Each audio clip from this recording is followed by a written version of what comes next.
네, 지금부터 누리호 4차 발사 관련 배경훈 부총리의 연구자 격려를 포함한 말씀이 있겠습니다. 인사 말씀 전 간단히 배석자를 소개하겠습니다. 윤영빈 우주항공청장, 이주환 과학기술연구비서관, 박재성 우주수송부문장, 김진희 인공위성 부문장, 권현준 우주항공정책국장, 박종찬 고도화 사업단장, 손재일 한화에어로스페이스 대표도 함께 자리해 주셨습니다. 그럼 지금부터 배경훈 부총리의 말씀이 있겠습니다. 네, 존경하는 국민 여러분, 오늘 누리호 4차 발사가 성공하였습니다. 금일 오전 1시 13분 고흥나로 우주센터에서 발사된 누리호가 최종 고도 601.3km, 궤도 속도 7.56km/s, 경사각 97.75도로 태양동기 궤도에 성공적으로 진입하였으며 탑재된 차세대 중형 위성 3호와 12기의 큐브 위성이 모두 성공적으로 분리되어 궤도에 안착하였고, 남극 세종기지에서 1시 55분 차세대 중형 위성의 신호 수신도 확인하였습니다. 이러한 사실을 국민 여러분께 전할 수 있게 되어 매우 기쁘게 생각합니다.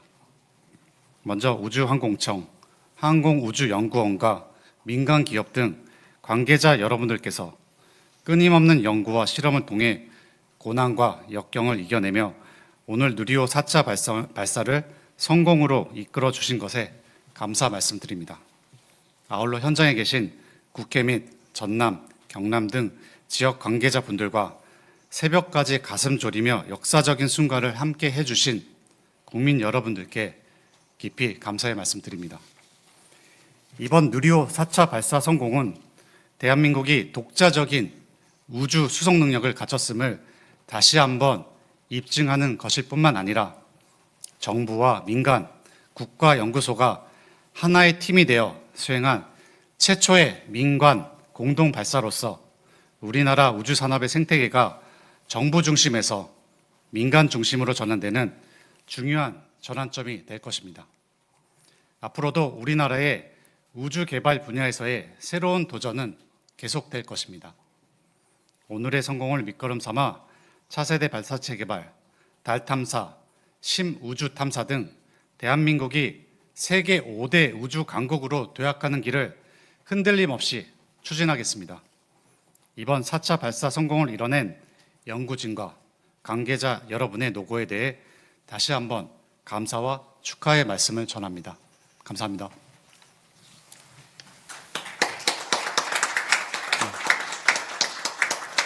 네, 부총리와 비서관께서는 먼저 이석하시겠습니다. 양해 부탁드립니다.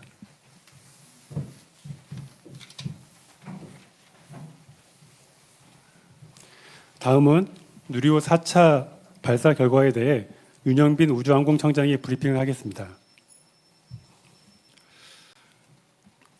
안녕하십니까. 우주항공청 청장 윤영빈입니다. 국내 우주수송 능력을 확보하기 위해 독자 개발한 한국형 발사체 누리호 4차 발사가 국민의 관심과 성원 속에 성공했다는 것을 국민 여러분께 말씀드립니다. 지난 누리호 3차 발사 성공에 이어 오늘 4차 발사까지 성공하며 누리호의 신뢰성을 높임과 동시에 우리나라의 자주적인 국가 우주개발 역량을 다시 한번 확인하는 계기가 되었습니다. 또한 발사체 본연의 역할인 위성 발사를 성공적으로 수행하여 관련 기술을 확보하였고, 체계 종합기업인 한화에어로스페이스가 제작 총괄을 주관하고 발사 운영에 참여하여 역할을 완수했다는 점에서 큰 의미가 있습니다. 앞으로도 누리호는 기술적인 안정성과 신뢰성을 높이기 위해 2027년까지 2차례 비행을 더 수행하게 됩니다. 뿐만 아니라 우주항공청은 누리호 개발의 경험과 기술을 토대로 누리호보다 성능이 향상된 차세대 발사체 개발을 추진하여 대한민국 우주개발 역량을 더욱 높여갈 계획입니다. 따뜻한 격려와 성원을 보내주신 국민 여러분과 누리호 4차 발사 성공을 위해 땀과 열정을 아끼지 않은 연구자, 산업체 관계자 모든 분들께 진심으로 감사드립니다. 또한 군, 경, 소방, 지자체 관계자분들의 노고에도 감사드립니다. 국민 여러분, 앞으로도 우주로 향하는 누리호의 비행과 우주개발 강국으로 향하는 우리의 도전을 계속 지켜봐 주시고 성원해 주시기 바랍니다. 감사합니다. 네, 마지막으로 이상철 항우연 원장이 발사 관련 세부 데이터 분석 결과를 발표하겠습니다. 반갑습니다. 한국항공우주연구원 원장 이상철입니다. 앞서 우주항공청장님께서 말씀하신 바와 같이 누리호 4차 발사를 성공적으로 수행하였습니다. 지금부터는 계측된 데이터를 기반으로 누리호 발사 결과에 대해 말씀드리겠습니다.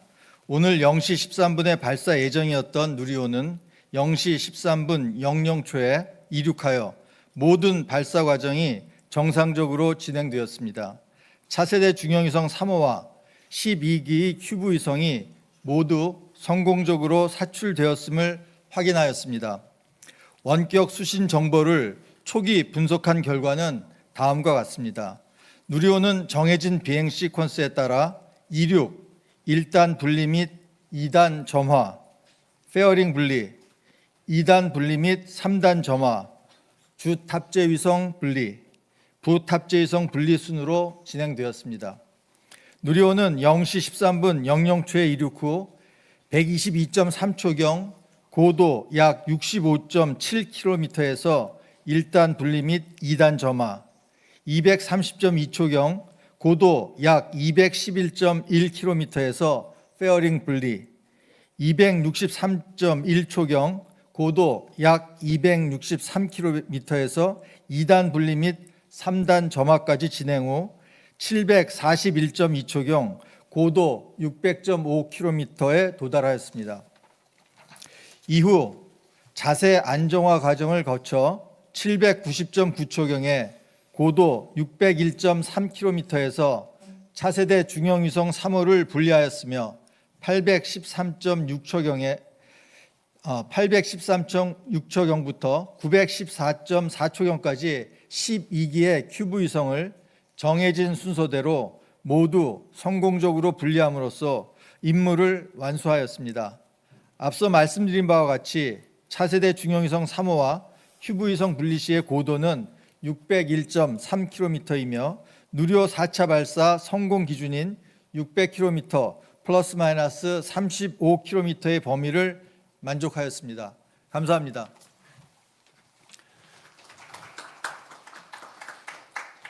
이어서 현장에 계신 기자님들과 질의 답변 시간을 갖겠습니다. 질의하실 기자님들 손을 들어주시고 지정된 기자님은 소속과 성명을 밝히고 질의해 주시면 감사하겠습니다. 네, 앞에 고 기자님. 네, YTN의 고한석 기자입니다. 총 비행 시간을 914초로 보면 되는 건지, 그리고 애초에 계획에서는 1284초였거든요. 근데 상당히 시간이 단축이 됐는데 그 이유는 뭔지 설명 부탁드립니다. 지금부터 답변은 담당하신 사업 단장님 또는 우주청의 부문장님께서 기술적인 답변을 좀 해주시겠습니다.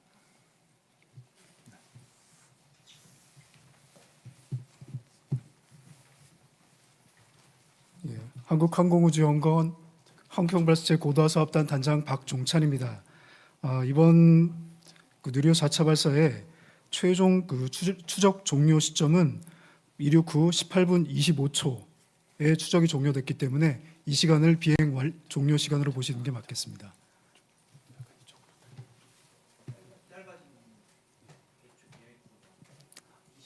짧아진 이유요? 예, 실제로 저희가 비행을 진행하면서 1, 2, 3단 엔진 모두 연소 성능이 저희가 노미널로 추정한 값보다 조금 더 높게 나왔습니다. 그래서 각각 분리 이벤트들이 저희가 예정한 시간보다 조금 더 짧게 달성이 됐고요. 최종적으로 3단 엔진 역시 짧은 시간 연소를 하고 정해진 목표 궤도 도달했기 때문에 실제로 연소 종료가 빨리 이루어졌습니다. 그래서 최종적으로 그 총 미션 시간이 짧게 달성이 된 것으로 보시면 되겠습니다. 예, 저기 정종 기자님, 저 중간쯤에 들으시면 되겠습니다. 예, 저 아이뉴스 입사 정종호 기자입니다. 제가 1차부터 계속 취재를 해왔는데 아마 이번처럼 이렇게 매끄럽게 진행된 적은 없었던 것 같습니다. 두 가지 질문을 하겠는데요. 첫 번째, 우선 이제 이번에 한화 에어로스페이스가 총 조립을 맡았는데 성공했으니까 앞으로 발사 운용 부분도 이전하게 될 텐데요. 이 부분을 구체적으로 어떤 식으로 이전할 것인지가 궁금하고요. 두 번째는 6차 고도화 사업 발사까지는 아마 탑재체 비용이 없는 것으로 알고 있는데 이후에 탑재체를 실을 때 그 비용 산정을 어떻게 할 것인지 이런 부분에 대해서 좀 설명해 주시면 감사하겠습니다. 예, 두 가지 질문을 주셨는데요. 먼저 발사 운용 이전 부분에 대해서 말씀을 드리면요. 현재는 발사 운영에 대해서는 항우연 측이 조금 더 많은 역할을 하고 있는 것은 사실입니다. 하지만 저희가 5차, 6차로 진행되면서 한화 에어로스페이스가 점점 더 많이 참여하게 될 거고요. 그 많이 참여한다고 하는 부분에 있어서는 실제로 참여하고 있는 인원수를 늘리는 것뿐만 아니라 현재 저희가 그 MDC라든지 LCC에 실제로 한화 에어로스페이스 인원이 참여하고 있는 콘솔에 현재로는 그 옆에 좀 그 보조적 그리고 배우는 역할들을 많이 하고 계신데요. 향후 5차, 6차에서는 점점 더 그 실제 콘솔을 주도적으로 운영할 수 있는 역할로 그 한화 에어로스페이스 그 직원들이 그 역할을 더 많이 담당하시게 되는 방향으로 발사 운영 부분에 대해서 그 기술 이전이 좀 더 진행될 거라고 생각이 들고요.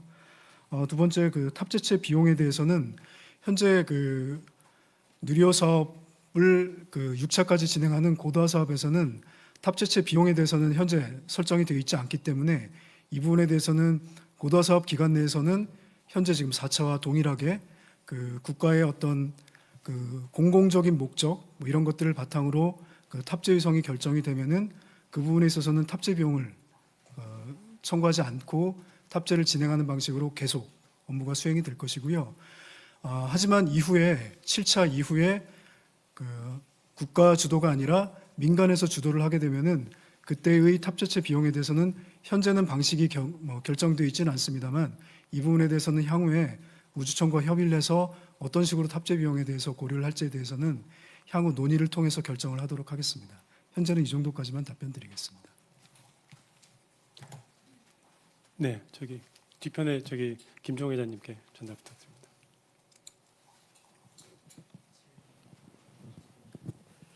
네, 아시아경제 김종화입니다. 누리호 4차 발사 성공을 일단 축하드립니다. 고생하셨고요. 향후 미래 우주 계획에 대해서 묻지 않을 수가 없습니다. 누리호 4차 발사까지 2년 6개월간의 공백이 있었고 그 공백 기간 동안 중소기업들, 중견기업들이 굉장히 불안해했습니다. 지금도 마찬가지인데 5차, 6차 발사까지는 계획이 돼 있는데 당장 7차 발사 계획이 없다고 불안해하시는 분들이 많더라고요. 취재를 해보니까. 그래서 이제 앞으로의 7차, 8차로 이어지는 발사 계획이 있는지 이 계획을 수립할 것인지에 대해서도 좀 알려주십시오. 이 부분에 대해서는 우주청에서 답변을 해주시는 게 좋겠습니다. 네. 현재 진행 중인 누리호 고도화 사업은 여러분 잘 아시겠지만 6차까지의 발사 계획입니다. 7차 우주청에서 고민을 지금 하고 있습니다. 27년에 6차 발사를 마무리하고 28년에 7차 발사를 계획을 하고 있습니다. 7차 발사를 위해서 내년 예산을 저희가 지금 계획을 하고 있고 아직은 확정되진 않았지만 누리호 고도화 사업의 연장선에서 7차 발사에 대한 예산을 확보할 계획입니다. 그리고 8차 이후부터는 적어도 매년 1년에 한 번 이상 누리호 발사를 저희가 계획을 하고 있습니다. 그 이후의 계획은 저희가 추후 한번 발표를 하도록 하겠습니다. 먼저 저기 이종호 기자님. 예, 경향신문 이정호 기자라고 합니다. 오늘 발사 시각이 조금 밀린 이유가 엄빌리컬 회수 압력 센서에 문제가 있었다고 했는데 이게 정확히 어떤 부품이며 생긴 문제라는 것이 무엇이었는지 좀 말씀 부탁드리고요. 질문 하나만 드리면 최근에 항우연이 개최한 설명회에서 오전 1시 12분 이후에는 국제 우주 정거장과 누리호 간 거리가 200km보다 가까워질 것으로 보인다. 이런 얘기가 나왔었거든요. 근데 오늘 누리호는 1시 13분에 쐈잖아요. 그렇다면 국제 우주 정거장과의 근접이 문제가 되지 않았던 건지 말씀 부탁드리겠습니다. 예, 첫 번째 질문하신 오늘 발사 시간이 연기된 사유에 대해서 말씀드리겠습니다. 오늘 원래 발사 예정 시간은 잘 아시겠습니다만 0시 55분이었습니다. 근데 저희가 발사 운영을 진행하는 과정 중에 대략 44분경인 0시 11분경 지상 엄비리칼 타워의 암을 리프트오프 시점에 리프트오프가 발생하면서 자동적으로 뒤로 이렇게 후퇴시키는 역할을 해줘야 되는데요. 그렇게 하려면은 암을 뒤쪽으로 밀어주게 되는 압력이 확보가 돼 있어야 되고 그 압력을 측정하는 압력 센서가 저희가 발사 운영을 준비하는 과정 중에서 그 시그널이 정상적으로 나오는 것이 확인돼야지 그 다음 절차를 진행할 수 있습니다. 그런데 이 엄비리칼 타워는 총 4개의 암으로 구성이 되어 있는데 그 중에 하나의 암의 압력 센서가 값이 정상적으로 출력되지 않는 문제를 확인하였습니다. 그래서 이 문제를 점검하는 과정 중에 저희가 시간을 좀 확보하는 게 필요하다라고 판단을 해서 발사 시간을 일단은 오늘 차중 3호의 발사 윈도우 시간인 0시 54분부터 1시 14분 중에 가급적 가장 뒤로 미룰 수 있는 1시 13분으로 내부에서 결정을 했고요. 그 과정 중에 저희가 점검을 해서 문제가 만약에 일찍 해결이 되면은 CT를 앞으로 당기는 것도 고려를 해서 업무를 진행을 하였습니다. 근데 업무를 진행하면서 최종적으로 문제를 해결을 했고요. CT를 앞으로 당기는 것을 검토를 했는데 CT를 앞으로 당기면은 저희 지상 레인지 시스템의 CT를 변경하는 것에 따라 갖고 시스템을 재설정하는 것들이 좀 시간이 걸리는 문제가 확인이 되었습니다. 그래서 최종적으로는 한번 설정한 1시 13분의 CT를 그대로 유지하는 것으로 결정을 해서 최종적으로는 그 시간에 발사를 하게 되었습니다. 두 번째로 ISS와의 간섭 문제를 질문을 주셨는데요. 저희가 이전에 기자분들께 설명하는 과정에서 이번 11월 27일 01시경 발사를 하는 경우에는 발사 윈도우 중에 1시 13분경에 ISS와의 간섭 문제가 있다는 것에 대해서 말씀을 드린 바가 있는 것은 사실입니다. 하지만 그 분석은 저희가 지금부터 대략 한 달 전 정도에 수행을 한 것이고요. 실제로 저희가 이제 우주물체와의 충돌 분석이라고 하는 업무인데요. 이 업무는 저희가 발사 일주일 전, 그리고 발사 하루 전, 그리고 발사 8시간 전에 각각 분석을 수행을 하게 됩니다. 그렇게 분석을 자주 수행하는 이유는 ISS는 아시다시피 우주공간 내에서 임무에 따라서 궤도를 약간씩 수정을 합니다. 그래서 한 달 전에 저희가 분석을 수행했을 때는 11월 27일 1시 13분경 차중 3호와 대략 200km 거리 이내에 근접하는 분석이 나왔었습니다만 최근 수행한 분석 결과에서는 1시 14분까지 200km 이내에 근접하지 않는다라는 결과를 얻게 되었습니다. 그래서 오늘 13분에 발사하는 것이 문제가 없다는 것을 확인을 하고 발사를 진행하게 되었습니다. 이상입니다. 예, 저희 여 기자님.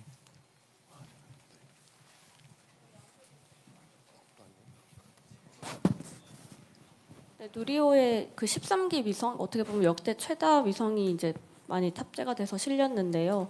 첫 교신 성공은 이제 발표를 해주셨고, 그럼 추가적으로 어떤 교신과 어떤 데이터들을 이제 받게 되는지, 그리고 이제 12기 같은 경우에는 대부분 대학이나 스타트업 이렇게 좀 민간에서 제작한 것들이 있는데 이런 어떤 임무들을 수행하게 되는지 구체적으로 좀 설명을 듣고 싶습니다.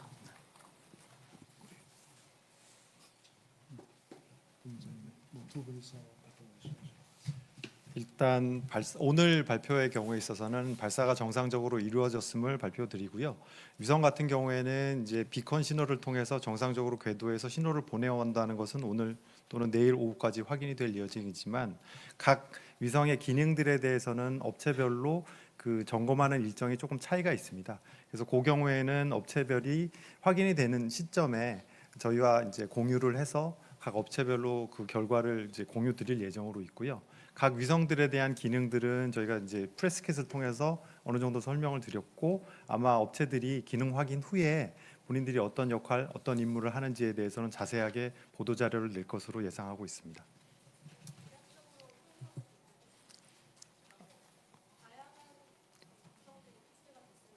네.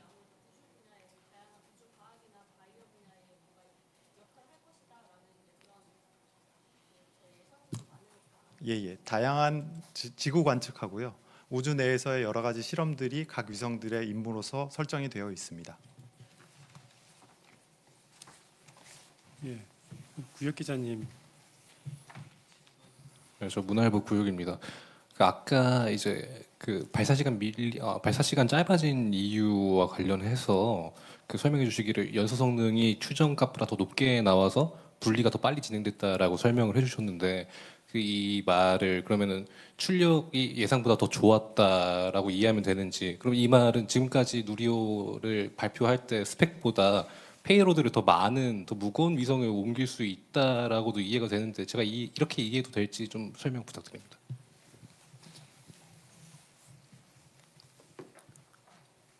예, 누리호는 그동안에 지금 이제 오늘까지 4차 발사를 진행을 했는데요. 1, 2, 3차 발사 모두 그 저희가 노미널, 그러니까 기본적 그 기준값에 대한 설계를 진행을 하고 그거와 항상 그 실제 비행 데이터를 비교하는 과정을 거치게 되는데요. 1, 2, 3차 모두 엔진은 그 설계값보다 이렇게 약간씩의 데비에이션은 갖게 됩니다. 하지만 대부분의 경우 저희 노미널 값보다 약간씩 그 설계 그 인정 범위 내에서 약간씩 높은 값을 가져왔던 것들이 사실이고요. 이번 4차 발사에 있어서도 그 엔진의 성능이 노미널 값 대비 약간 높게 나온 게 사실입니다. 그래서 저희가 그 QM, 그러니까 인증 모델을 개발할 단계의 노미널 엔진 수치보다 그 FM을 진행하면서 엔진의 수치가 조금 높게 그 개발이 됐기 때문에 최종적으로 누리호 비행 모델에 대해서는 저희가 애초에 그 누리호의 그 탑재 성능을 기존에는 지구적 궤도에 1.5톤을 올리는 것으로 발표를 드린 바가 있었습니다만 그 저희가 누리호에 대한 비행 모델 발사를 수행을 하면서 지구적 궤도에 3톤 그리고 태양 동기 궤도 600km를 기준으로 해서는 2톤 정도를 올릴 수 있다라고 그 페이로드 성능을 저희 엔진의 성능에 맞춰서 약간 높게 제시드린 바가 있었습니다. 그래서 기자님께서 질문하신 것처럼 그 엔진 성능이 높아진 거에 따라 갖고 누리호의 성능에 대해서 이렇게 높게 제시드린 거에 대해서는 이미 기존에 그렇게 한번 말씀드린 바가 있다라고 답변을 드리도록 하겠습니다. 답변이 됐을까요? 네. 저기 뒤에 홍재화 기자님이신 것 같은데 저 뒤쪽 부탁드리겠습니다. 마이크. 네, 안녕하세요. 대덕넷의 홍재화 기자라고 합니다. 누리호 발사 성공 진심으로 축하드립니다. 이번에 한화가 처음으로 전체 조립을 맡게 되었는데요. 그 과정에서 가장 어려웠던 점이나 좀 기억에 남는 순간이 있었는지 말씀해 주시면 감사하겠습니다.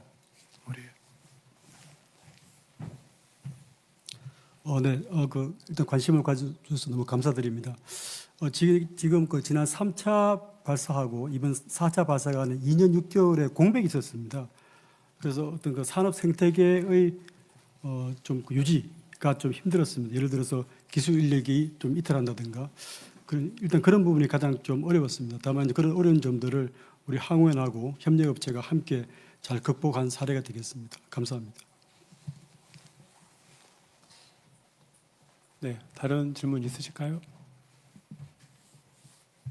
예, 강민구 기자님 앞에 부탁드립니다. 네, 이데일리 강민구 기자입니다. 이제 하나에서 이번에 그 발사체를 이제 만들면서 최근에 그 글로벌 컨설팅 업체에서 2,700조 원 시장이 열린다 이런 얘기도 좀 있었는데 그리고 국내 기업들도 우주청이나 LG랑 이야기도 있고 최근에 두산도 진출하려는 것 같고 보령도 우주의학 쪽에 관심이 있고 해서 국내에서도 많은 산업 업계에서 이제 좀 우주에 관심을 갖고 있는 것 같고요.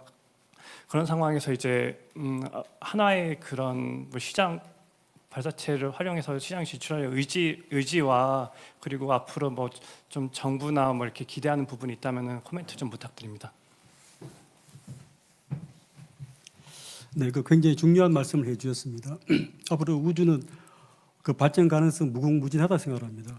뭐 일단 과학기술 측면에서도 첨단 기술, 예를 들어서 우주항공이라든가 또 신소재, 또 AI, 또 통신 이런 그 첨단 어떤 기술의 집합체이기도 하고요. 그리고 또 국가 안보 면에 상당히 중요합니다. 어떤 그 우주와 또 대기권과 또 육상 이 다계층 방어도 상당히 중요하고 이게 또 향후 미래 전장에 있어서 우리 국가 안보에도 상당히 중요합니다. 또한 어떤 산업적인 측면에서도 굉장히 많은 기관들이 성장할 거로 보입니다. 중요한 것은 뭐냐면 결국 이 발사체가 있어야 우리나라 독자의 발사체가 있어야 이것을 실현할 수 있다는 겁니다. 그래서 물론 발사체가 경제적으로 경제성을 갖는 것도 굉장히 중요합니다만은 거기서 해외에 의존해서는 절대로 이 우주 경제 실현할 수가 없습니다. 그래서 이런 부분에도 저희가 강한 드라이브를 걸 거고요. 이제 누리호도 하고 있지만 또 차세대 발사체라든가 뭐 또 다른 저희가 또 고민하는 것도 있고요. 그래서 그런 식으로 해서 상업적도 가져가면서 우리나라가 독자적인 어떤 우주 발사 능력을 지속적으로 유지하고 발전시키는 데 최선을 다하겠습니다. 네, 다른 질문 있으실까요? 네, 더 이상 질문이 없으신 것 같습니다. 이상으로 브리핑을 마치겠습니다. 늦은 시간까지 누리호 4차 발사 관련 브리핑에 참석해 주신 기자분들 모두 수고 많으셨습니다. 감사합니다.